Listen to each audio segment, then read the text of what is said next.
The books of 1st and 2nd Samuel. They're two separate books in our modern Bibles, but that division is due simply to scroll length. It was originally written as one coherent story. We're just going to cover the book of 1 Samuel in this video. So after Israel was rescued from slavery in Egypt, they made a covenant with God at Mount Sinai and eventually came into the Promised Land. And there, Israel was supposed to be faithful to God and obey the covenant commands.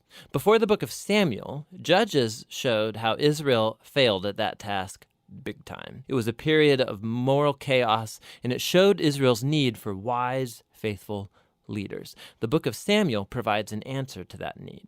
The book of Samuel's story focuses on three main characters: the prophet Samuel, where the book gets its name, and then King Saul, and after that, King David. And all three of them transitioned Israel from a group of tribes ruled by judges into a unified kingdom ruled by King David in Jerusalem. And the book of Samuel has a fascinating design that weaves the story of these three characters together in four main parts.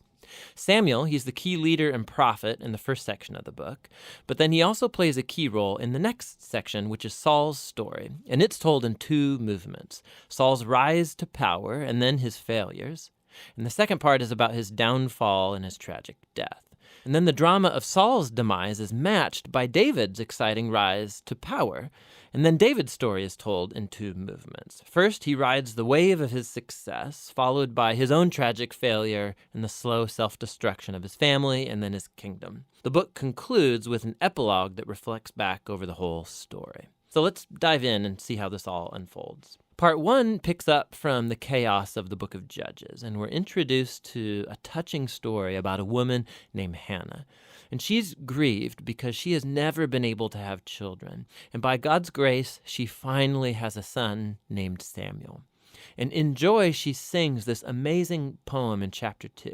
And the poem is all about how God opposes the proud and exalts the humble, about how despite tragedies and human evil, God is working out his purposes in history. And also it's about how God will one day raise up an anointed king for his people. Now, Hannah's poem has been placed here at the beginning of the book to introduce these key themes that we're going to see throughout the whole story, like the next one. Samuel grows up and becomes a great prophet and leader for the people of Israel, at the same time that the Philistines rise to power as Israel's arch nemesis. And in this crucial battle, the Israelites get arrogant, and instead of praying and asking God for help, they trot out the Ark of the Covenant as this kind of magic trophy that will automatically grant them victory in battle. And so because of their arrogant presumption, God allows Israel to lose the battle, and the Ark is stolen. So the Philistines, they take the ark and they place it in the temple of their god, Dagon. And then the God of Israel defeats the Philistines and the god Dagon without an army by sending plagues on the people. And then the Philistines don't want the ark anymore, obviously, and they send it back to Israel. And the point of this little story seems to be this: God is not Israel's trophy, and he opposes pride among the Philistines, but also among his own people. And so Israel needs to remain humble and obedient if they want to experience God's covenant blessing, which opens up into the next large section. The Israelites come to Samuel and they say, "Hey, we want a king like all the other nations have. Go find one for us." And so Samuel, he's kind of ticked off and he goes to consult with God. And God says, yes, their motives are all wrong, but if a king is what they want, give them one. And so we're introduced to the figure of Saul.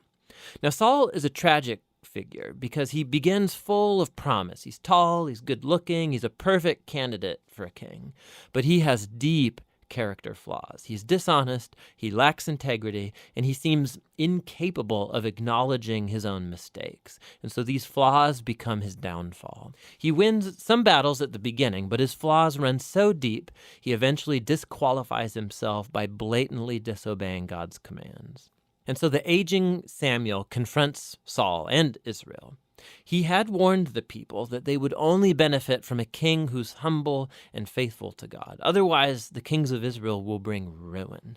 So he informs Saul that God is going to raise up a new king to replace him.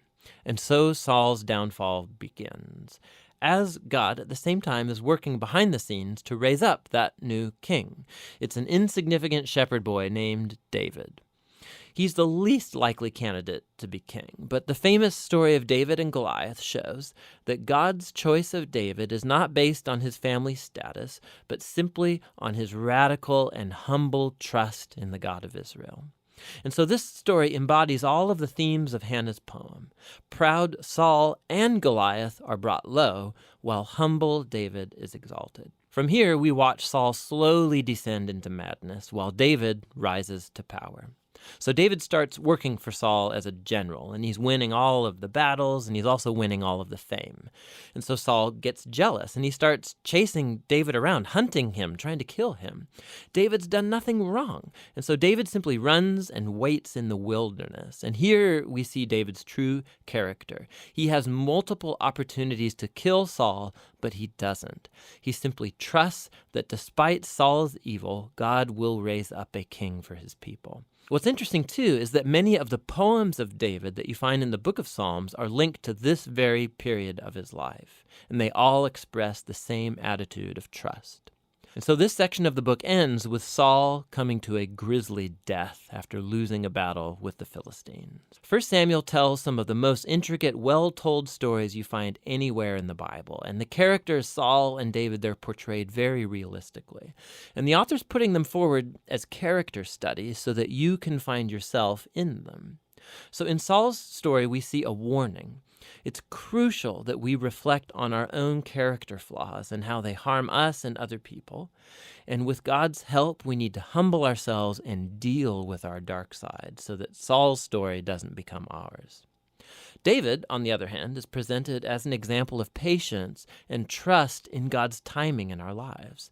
And so he's running in the wilderness, being chased by Saul. David had every reason to think that God had abandoned him, but that's not what he thinks. And so David's story encourages us to trust that despite human evil, God is working out his purposes to oppose the proud and to exalt the humble. And that's what 1 Samuel is all about.